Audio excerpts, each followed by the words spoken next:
Ciri-ciri fizikal terbahagi kepada 3, iaitu fizikal, kimia dan biologi.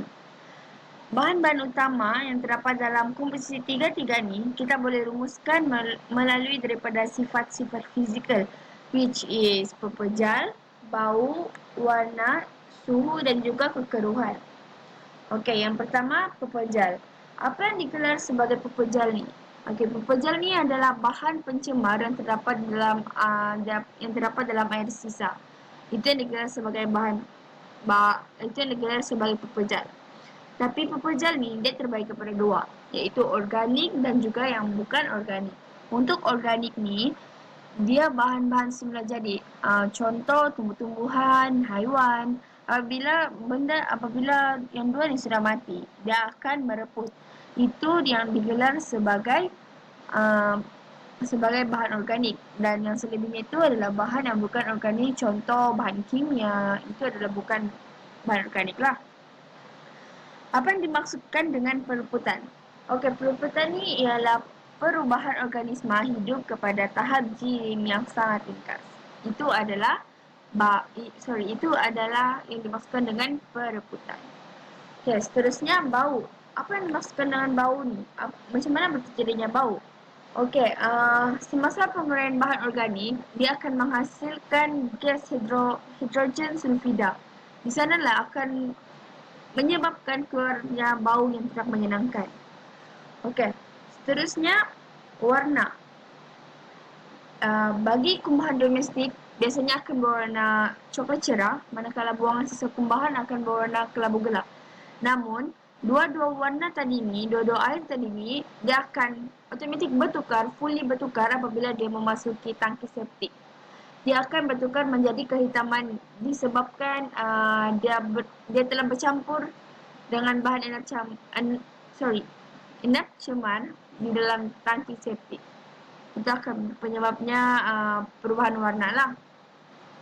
Okay, seterusnya kita akan cerita pasal suhu.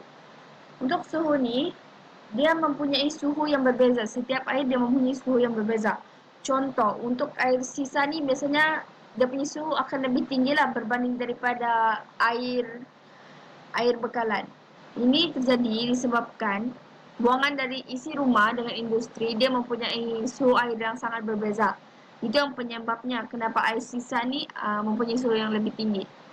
Tetapi air aliran ni dia penyusupan atau ribut yang besar, dia akan menyebabkan turun naiknya suhu utama.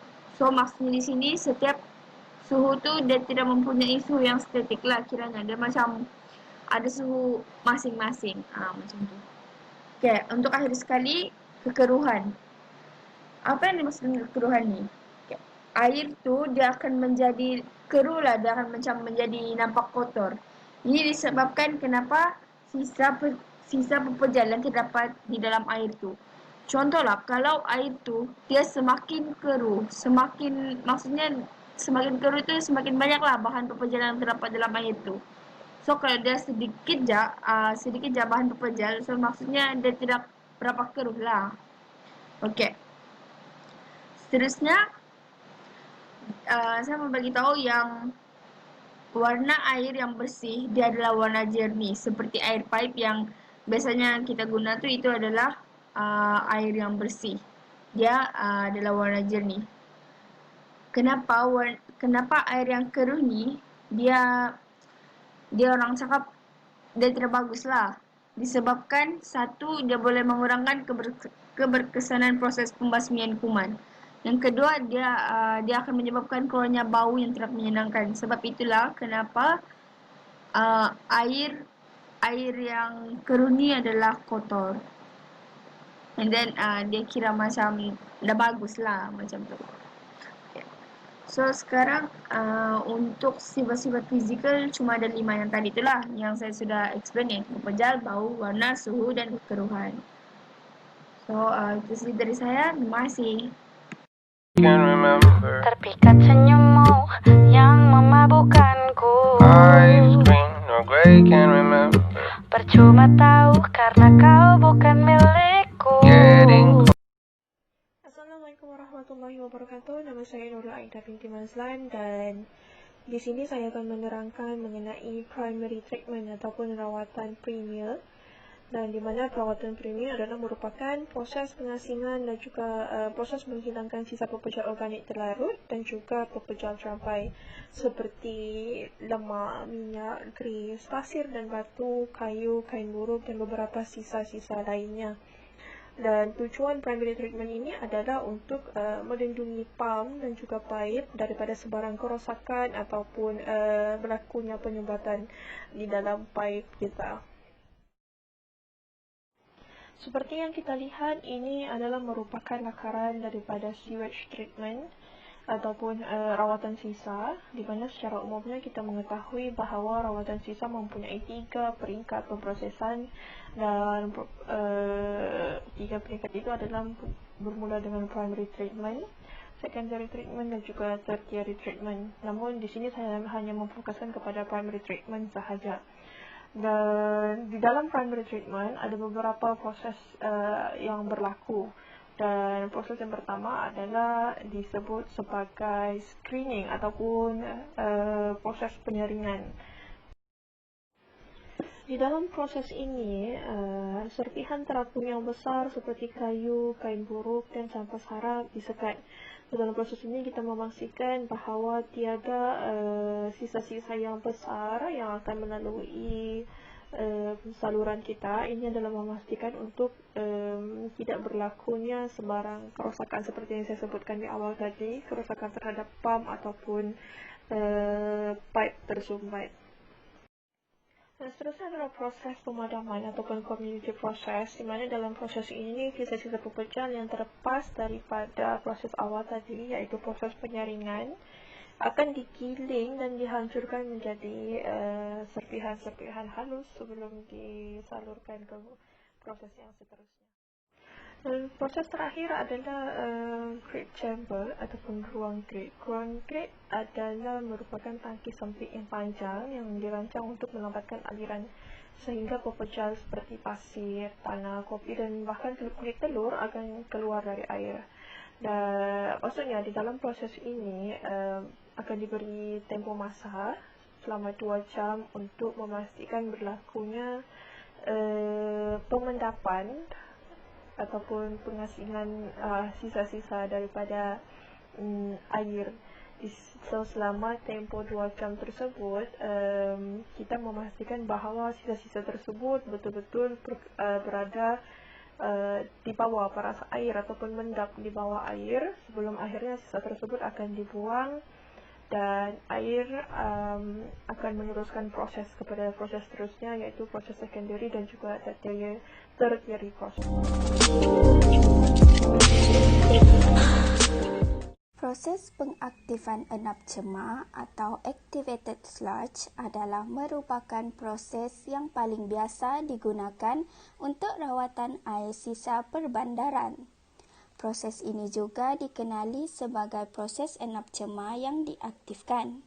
Proses enap cemar yang diaktifkan adalah teknik rawatan di mana air kumbahan dan penggunaan semula enap cemar biologi yang penuh dengan mikroorganisma dicampurkan bersama dan diudarakan. Seterusnya, pepejal biologi dipisahkan dari air kumbahan yang dirawat dalam kolam penjernih dan kemudian kembali semula ke proses pengudaraan atau dikumpulkan ke bahagian terbuang. Proses ini berlaku apabila mikroorganisma bercampur secara sekata dengan bahan organik yang baru masuk. Seterusnya membiak dengan lebih banyak menggunakan bahan organik sebagai makanan. Semasa mikroorganisma membiak dan bercampur dengan udara, organisma-organisma akan berpaut antara satu sama yang lain. Proses ini dinamakan flokulasi. Flokulasi bermaksud pengumpulan zarah-zarah halus menjadi zarah-zarah yang lebih besar. Proses ini bermula di dalam tangki pengudaraan dan merupakan mekanisme asas untuk menyingkirkan pepejal terampai di kolam penjernihan terakhir. Setelah bercantum, mikroorganisma ini akan mendap dan bersedia untuk proses seterusnya. Air kumbahan terus dirawat dengan mengalirkan air kumbahan secara berterusan ke tangki pengudaraan di mana udara disuntik untuk mencampurkan air kumbahan dengan enap cemar diaktifkan dan untuk membekalkan oksigen yang diperlukan oleh mikrob untuk terus hidup serta memberi makanan kepada bahan organik. Sistem pengaktifan enap cemar boleh kita lihat melalui flowsheet di bawah. Okey, loji enap cemar yang diaktifkan melibatkan proses-proses berikut. Yang pertama, pengudaraan air sisa dengan kehadiran mikroba. Kedua, pemisahan pepejal cecair diikuti proses pengudaraan.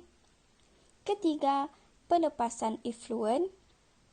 Keempat, membuang lebihan biomas. Dan seterusnya ialah pulangan baki biomas kepada tangki pengudaraan. Dalam proses enap cemar yang diaktifkan, air kumbahan yang mengandungi bahan organik diudarakan di dalam kolam pengudaraan di mana mikroorganisma memetaboliskan bahan organik terampai dan yang terlarut.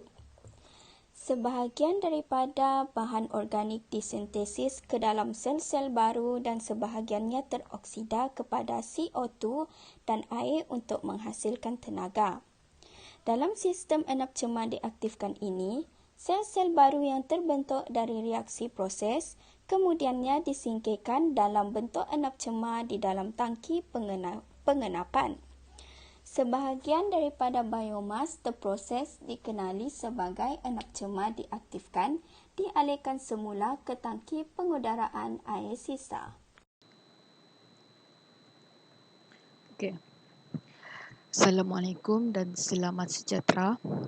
Nama saya Nur Fatihah Aisyah binti Aidin dan nokat matrik saya 07DKS19F1081. So, saya akan bentangkan tentang pengendalian pepejal untuk rawatan enap cemar. Okey. Rawatan enap cemar terdapat 4. Yang pertama, rawatan primer. Okey, rawatan primer ni untuk menyingkirkan bahan-bahan terapai seperti sebarang berbentuk pepejal, minyak atau sampah sarap. Rawatan utama yang selalu digunakan di rawatan primer ialah pemendapan. Okey, pemendapan ni ialah teknik untuk menyingkirkan pepejal terapai dengan cara mendapan. Okey, melalui kaedah pemendapan tersebut, udara akan disuntik ke dalam air untuk menghasilkan buih. Buih-buih yang terhasil daripada kaedah tersebut, ia akan memerangkap partikel-partikel untuk disingkirkan. Terdapat juga proses kimia iaitu koagulasi dan flokulasi untuk mengasingkan pepejal terapai. So, koagulasi ialah proses memasukkan bahan kimia ke dalam air. Okey, bahan kimia tersebut akan bertindak balas dengan air dan mengikat zarah-zarah koloid sehingga menjadikan gumpalan. So, gumpalan yang terhasil akan dibiarkan mendap dan air yang bersih disaring keluar. Kedua, proses penebalan atau pemekatan. So, proses tersebut untuk mengurangkan kandungan air enap cemar. So, enap cemar yang mencapai 10% hingga 30% kering, ia masih boleh dipam. Tujuan proses ni ialah untuk meningkatkan kandungan pepejal dengan mengurangkan kandungan air pada enap cemar. Yang ketiga, penyairan. Tujuannya ialah untuk menyair yang masih terdapat di dalam enap cemar agar berat enap cemar boleh dikurangkan dan mudah untuk menjalani proses seterusnya. Okey, kaedah yang biasa digunakan dalam proses penyairan ini ialah pengeringan secara hamparan, penapis vacuum, penapis dengan tekanan dan pembakaran. Okey, yang keempat ataupun yang terakhir iaitu proses pencernaan aerobik. So, enap cemar ditempatkan dengan mikroorganisma jenis aerobik di sebuah takungan. Enap cemar juga didedahkan pada suhu 56 darjah Celsius hingga 65 darjah Celsius selama 5 hingga 6 hari. Sebatin organik yang tidak menentu dikurangkan sebanyak 50%.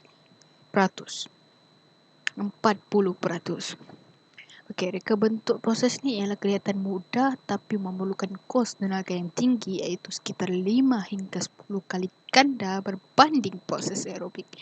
Okey, itu saja. Sekian. Terima kasih.